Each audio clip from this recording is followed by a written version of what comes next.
పశ్చిమ గోదావరి జిల్లా నర్సాపురం పార్లమెంటు పరిధిలోని పాలకొల్లు నియోజకవర్గంలో బీజేపీ అభ్యర్థి శ్రీనివాస్ వర్మ, టీడీపీ అభ్యర్థి నిమ్మల రామానాయుడుతో కలిసి భారీ బైక్ ర్యాలీ చేపట్టారు. నియోజకవర్గంలోని ప్రతి గ్రామంలో రోడ్ షో నిర్వహించారు. దాదాపు 150 కిలోమీటర్ల వరకు ర్యాలీ చేపట్టారు. నియోజకవర్గంలోని ప్రజలు కూటమిని గెలిపించుకునేందుకు సిద్ధంగా ఉన్నారని శ్రీనివాస్ వర్మ ధీమా వ్యక్తం చేశారు.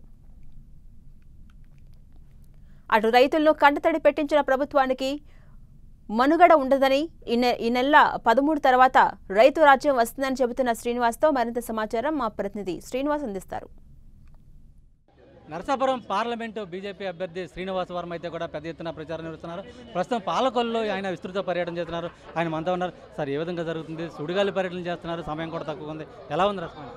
ఇవాళ పాలకొల్లు అసెంబ్లీలో 150 కిలోమీటర్ల పైగా ఇవాళ శాసనసభ అభ్యర్థి ప్రస్తుత శాసనసభ్యుడు మిత్రుడు రామానాయుడు గారి ఆధ్వర్యంలో పెద్ద ఎత్తున ర్యాలీ నిర్వహించడం జరిగింది.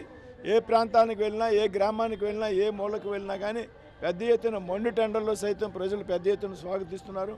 ముఖ్యంగా మహిళలు పెద్ద ఎత్తున ఆహ్లాదంతో స్వాగతిస్తున్నారు. అంటే అమిత్ షా గారి ప్రోగ్రాం ఎల్లుందన్నారు, 11వ తారీఖు ఏ విధంగా ఉండబోతుంది, ఎలా ఉంది? అమిత్ షా గారి ప్రోగ్రాం భీమవరంలో 11వ తారీఖున మధ్యాహ్నం 2:30 గంటలకు స్టార్ట్ అవుతుంది.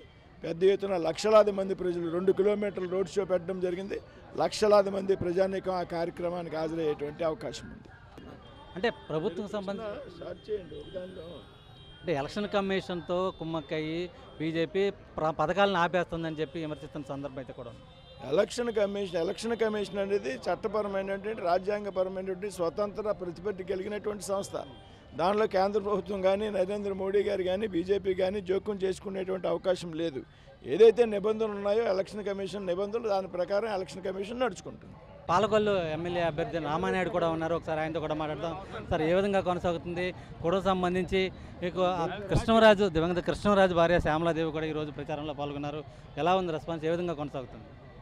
ఏదైతే ఈవేళ ప్రజల నుంచి అనూహ్యమైనటువంటి స్పందన ఈరోజు నా పాలకొల్లు నియోజకవర్గంలోనే కాదు, ఇవాళ ఆంధ్రప్రదేశ్ రాష్ట్ర వ్యాప్తంగా కూడా తెలుగుదేశం, జనసేన, బీజేపీ కూటమికి వస్తూ ఉంది.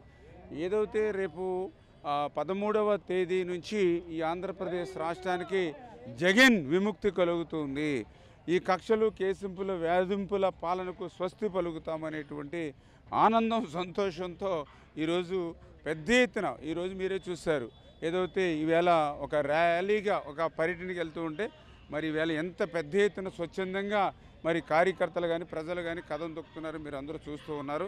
పర్టికులర్గా ఈవేళ గ్రామాల్లో చూస్తూ ఉంటే రైతులు, ఎందుకంటే కష్టపడి పంట పండించుకుంటే పండించిన పంట అమ్ముకోలేనటువంటి దుస్థితికి ఏదైతే ఈ ప్రభుత్వం దిగజార్చిందో, ఏదైతే పర్టికులర్గా మా ఏరియాలో ఆక్వా ఏదైతే ఉందో కుదేలైపోయిన పరిస్థితి, జగన్ జే ట్యాక్స్కి ఏదైతే బలైపోయిందో, రూపాయన్నర సబ్సిడీ ఏదైతే కరెంట్ ఎత్తేసాడో, వీటన్నిటి మీద కూడా రైతులు కూడా ఈ ప్రభుత్వం మీద తీవ్రమైన అసహనం.